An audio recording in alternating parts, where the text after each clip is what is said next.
Art journaling में तो हमें ये पूरी तरह से फ्रीडम है कि आप कुछ भी कर सकते हैं। कुछ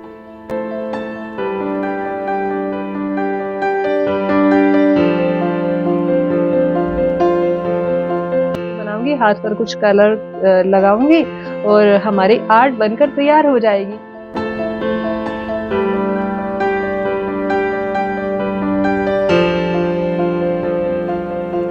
इतना मजेदार है ना उसको बनाना कि आप बनाएंगे तो आप हैरान रह जाएंगे। और काफी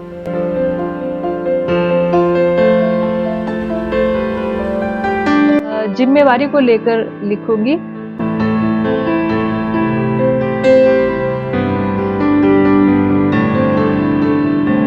जब भी हम कुछ नया बनाना सीखते हैं ना तो हमें सबसे पहले ये होता है कि इस चीज को बनाने के लिए सबसे आसान तरीका क्या हो सकता है। आज मैंने सोचा है कि बिल्कुल आसान सा कुछ लेकर आऊंगी। ऐसे बनाऊंगी, हाथ पर हाथ के साथ मैं उसको बनाऊंगी, हाथ पर कुछ कलर लगाऊंगी और हमारी आर्ट बनकर तैयार हो जाएगी। इसी के साथ ही मैं जिम्मेवारी को लेकर लिखूंगी। 2 पार्ट होंगे। पहले पार्ट में मैं आपको सिखाऊंगी कि कैसे बनाना है, जो कि हमारा फन का पार्ट होगा। दूसरा जो पार्ट होगा, जब मैं लिखूंगी तब मैं आपसे बात करूंगी। हम अपनी खुद की जिम्मेवारी, अपनी खुद की डिसीजन की जिम्मेवारी, हम उसके बारे में बात करेंगे। तो चलिए दोस्तों, बिना किसी देरी के कला के नए रंगों को आवाज देने का काम शुरू करते हैं। दोस्तों, आज के इस वर्क के थ्रू मैं आपको बताना चाहती हूँ कि कला कैसे हमारी गहरी सोच और हमारे ही एक्सप्रेशन का हिस्सा होती है। बनाने के लिए आपको क्या क्या चाहिए, चलिए समझते हैं। आर्टिस्ट स्केचबुक आपको चाहिए। एक प्लेट में आप पोस्टर कलर ले ले और उसमें व्हाइट और स्काई ब्लू कलर को पूरा मिक्स ना करके थोड़ा कम आप उसको मिक्स करेंगे और हाथ को आप खोलेंगे, फिर बंद करेंगे, मुट्ठी बनाएंगे और मुट्ठी को उस पूरे कलर में डिप करेंगे। थोड़ा सा ज्यादा कलर आपको लेना पड़ेगा और ऐसे अपनी मुट्ठी का प्रिंट अपने कागज पर उतार देंगे। आपको बता दूं दोस्तों, मैं लिखने वाली हूँ कि अपने जीवन की जिम्मेदारी खुद लेना, लेकिन अभी नहीं लिखूंगी, बाद में लिखूंगी, तो लिखने तक जरूर बने रहिएगा। अभी तक तो जो प्रिंट निकल कर आया है वो ऐसे लग रहा है जैसे पेंगुइन होता है ना, पेंगुइन पक्षी होता है, लेकिन वो उड़ नहीं सकता। बर्फीले और ठंडी जगह पानी वहां पर वो रहते हैं। लेकिन पेंगुइन तो मैं इसको नहीं बनाऊंगी क्योंकि डिटेल मुझे देनी है, तो मैं इनका नाम रख देती हूँ केंगुइन। अपनी तरफ से मैंने इनका नाम केंगुइन रखा है और मेरे लिए भी ये पक्षी ही है। और ब्लैक डोम्स के ब्रश मैं यूज कर रही हूँ। डिटेलिंग के पार्ट पर आ जाते हैं जहाँ मैं लाइंस बना रही हूँ और लाइनों के साथ खेलना, लाइनों के साथ डिजाइन करना आपको पता चलेगा। ब्रश जब घूमता है तो कब हमारी पतली लाइन चलती है, कब थिकनेस आती है, तो आप उसके फ्लो को भी समझेंगे। दूसरा, हमारी लाइन की काफी ज्यादा प्रैक्टिस यहाँ पे हो रही है क्योंकि आर्ट में लाइंस और कलर्स, यही 2 चीजें होती हैं, इन्हीं के साथ हमें काम करना होता है दोस्तों। तो एक तरह से ये बहुत ज्यादा फन है दोस्तों। हाथ से जो भी प्रिंट हमारा बन गया है उसी शेप पर हमें पेन न चलाना है दोस्तों। आज की जो आर्ट जर्नलिंग है उसमें मेरा पर्पस जो था ना, वो सिर्फ एक सुंदर सा कुछ पेंट करने का नहीं था, बल्कि इसके पीछे जो मैंने महसूस किया है उसको मैं आप लोगों को बताना चाहती थी कि कभी कभी ना हम जैसा कोई दूसरा कर रहा होता है उसको कॉपी करने का हमारे अंदर रहता है, या फिर कभी भी किसी ने अपने हाथ में कलर लिए होंगे तो उसने यही चाहा होगा कि मैं जो भी बना रहा हूँ ये बिल्कुल परफेक्ट हो और बिल्कुल सही हो, या उसी के चलते हम दूसरों का जो वर्क है उन्हीं को कॉपी करके और वहीं तक उसी स्टेप तक हम रह जाते हैं।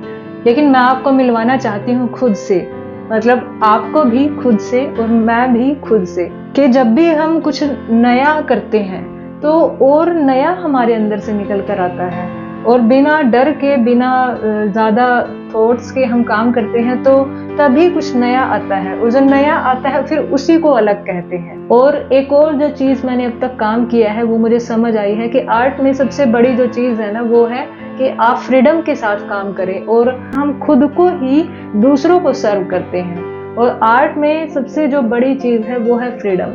अपने आप से फ्रीडम, दूसरों से फ्रीडम, दूसरों के थॉट से फ्रीडम, दूसरों के काम से फ्रीडम, दूसरों के वर्क से फ्रीडम, हर चीज से फ्रीडम।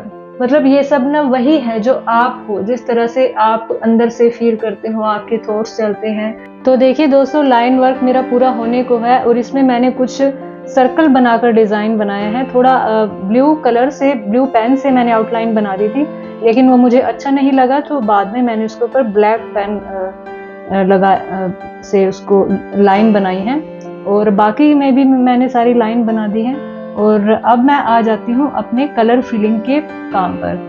ऑरेंज एक्रेलिक कलर लिया है, जो स्पेस इसका बचा है उस स्पेस में मैंने राउंड ब्रश के साथ, और एक मेरे पास ब्रश है जो उसके ब्रिसल काफ़ी निकले हुए हैं, थोड़ा हार्ड ब्रश है वो।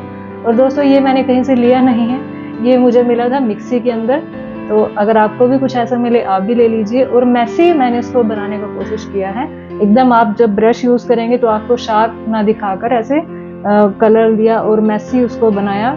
दूसरी जो लेयर मैंने ऑरेंज के ऊपर दी है वो गोल्डन एक्रेलिक कलर की है। आपको कैमरे में नजर नहीं आ रहा होगा क्योंकि लाइट जो थी वो थोड़ी वार्म थी दोस्तों। अब मैं लिखने के काम पर आ जाती हूँ। लिख रही हूँ कि दोस्तों अपनी जिम्मेवारी हम जब भी लेते हैं, वो काम की हो, वो किसी डिसीजन की हो, तो उसका ना बहुत ज़्यादा बेनिफिट ये होता है कि हम खुद पर काम करने लगते हैं। और फिर चाहे हमारी कोई पुरानी हैबिट हो या कुछ काम नहीं करने का मन हो, कुछ भी इस तरह की ऐसी बातें हो ना, वो सब पीछे हट जाती है क्योंकि जिम्मेवारी आ जाती है। तो उस जिम्मेवारी से हम काम करने लगते हैं अपने ऊपर, और हमें ये भी होता है कि अब हम इस चीज के लिए खुद ही जिम्मेवार हैं, तो हमें इस पर काम करना ही है। दूसरा, जब अपनी जिम्मेवारी का जो मुझे जो फायदा लगता है वो ये है कि हम अपने सपनों का पीछा करने की हमें आज़ादी मिलती है। जो भी हम चाहते हैं उसको पूरा करने में हम खुद को जिम्मेवार मानते हैं। और जो भी दोस्तों कीजिएगा जिंदगी में, उसकी कुछ भी हो, हम उसको स्वीकार करेंगे हंसते हंसते, क्योंकि हमने जिम्मेवारी ली है। तो हमारा काम बनकर पूरा हो चुका है, और अब देखते हैं ये लगता कैसा है।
कैसी लगी आपको आज की वीडियो, मुझे कमेंट करके जरूर बताइएगा। अगर वीडियो पसंद आई है तो वीडियो को लाइक, शेयर और चैनल को सब्सक्राइब करना तो बिल्कुल भी मत भूलिएगा।